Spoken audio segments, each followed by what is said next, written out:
ایک دفعہ حضور کی زبان نور سے نکلا، ایک دفعہ صرف، کہ ایک اویس کرنی ہے، یہ صحیح مسلم ہے، ایک دفعہ نکلا، ایک اویس کرنی ہے۔ کرن کی شاخ ہے مراد، اس شاخ سے تعلق رکھتے ہیں، باپ کا نام عامر ہے، اویس بن عامر کہلاتے ہیں، برس کے نشان تھے۔ یہ دیکھو یہ ساری نشانیاں حضور نے بتائیں۔ کتنی جگہ آپ نے سنا ہے حضور نے دیکھا نہیں انہیں، اور یارو کوئی ضروری تو نہیں نا کہ کوئی ظاہری طور پر ملے تو تب بھی پتہ چلتا ہے، محبوب کو پتہ ہے کون کہاں کہاں بیٹھ کر ہوتا ہے۔ لب واہ ہیں، آنکھیں بند ہیں، پھیلی ہیں جھولیاں، کتنی مزے کی بھیک تیرے پاک در کی، کتنی مزے کی بھیک ماہ مدینہ اپنی تجلی عطا کرے۔ یہ ڈھلتی چاندنی تو پہر دو پہر کی، او دیکھو نا روزے دے دوالے نے غلامہ دیا ٹولیاں، وہ ایک پہ سن دے کروڑاں دیا بولیاں، اور بڑی امید ہے، بڑی امید ہے سرکار قدموں میں بلائیں گے۔ کرم کی جب نظر ہوگی مدینے ہم بھی جائیں گے، اور اگر جانا مدینے میں ہوا ہم غم کے ماروں کا تو مکین گنبد خضرا کو حال دل سنائیں گے۔ ایک دفعہ حضور نے فرمایا عمر، ایک اویس بن عامر نام کا شخص ہے، کرن کا ہے، مراد ایک شاخ ہے قبیلے کی، اس سے تعلق رکھتا ہے، ماں کا بڑا فرما بردار ہے۔ دیکھیں حضور غلاموں کی نشانیاں بتا رہے ہیں، غلاموں کی، بے خبر ہو جو غلاموں سے وہ آقا کیا ہے، اور بندہ مٹ جائے نہ آقا پہ تو وہ بندہ کیا ہے۔ فرمایا برس کے نشان ہے چہرے پہ، برس ہوا تھا وہ ٹھیک ہو گیا، درہم کے مطابق نشان ہوگا، ماں کا فرما بردار ہے۔ اور حضور نے فرمایا عمر، اس بندے کی شان اتنی ہے کہ وہ اگر اللہ کو کوئی قسم دے دے تو رب پوری کر دیتا ہے۔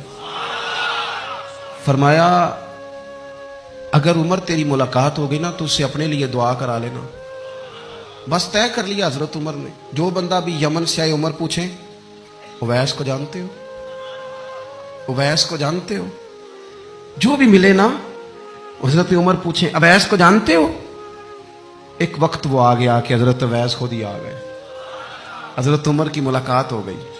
آپ ذرا دیکھنا نشانیاں بتا رہے، کہنے لگے آپ کا نام اویس بن عامر ہے، مراد کی شاخ سے ہیں، یہ چہرے پر نشان ہیں، ماں کے فرما بردار ہیں، کہاں؟ کہنے لگے اٹھاؤ پھر ہاتھ میرے لیے دعا کرو۔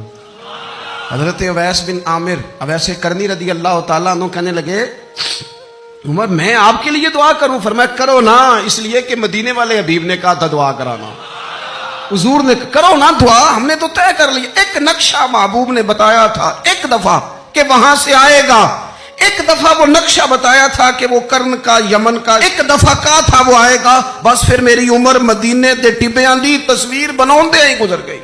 ساری زندگی پوچھا اویس تو نہیں نام، پھر وہ مل گئے تو کہا دعا کرو، دعا کرائی۔ پھر حضرت فاروق اعظم رضی اللہ تعالیٰ عنہ حضرت اویس کرنی سے کہنے لگے آپ کہاں جانے کا ارادہ رکھتے ہیں؟ یہ سارا کچھ صحیح حدیث میں موجود ہے۔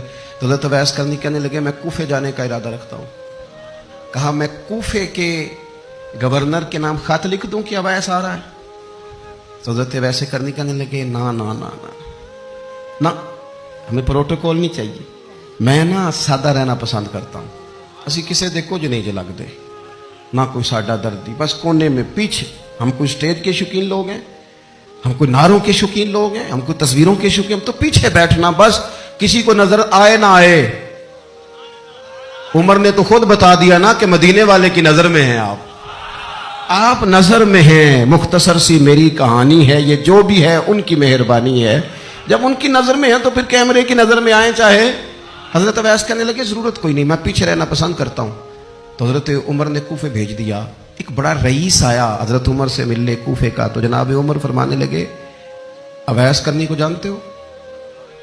کہا حضور جانتا تو ہوں، اویس بن عامر کو جانتا تو ہوں، حضرت اویس بن عامر کو، لیکن وہ تو پیچھے پیچھے رہتے ہیں، گھر بھی ان کا سادہ، حالات بھی زیادہ وسعت والے نہیں۔ حضرت عمر کہنے لگے تمہیں بندے کی شان کا نہیں پتا، وہ بندہ حج کرنے آیا ہوا تھا مکے، حضرت عمر سے ملے، کوفے کے رئیس تھے، تو حضرت عمر کہنے لگے واپس جانا تو اس سے دعا کرانا۔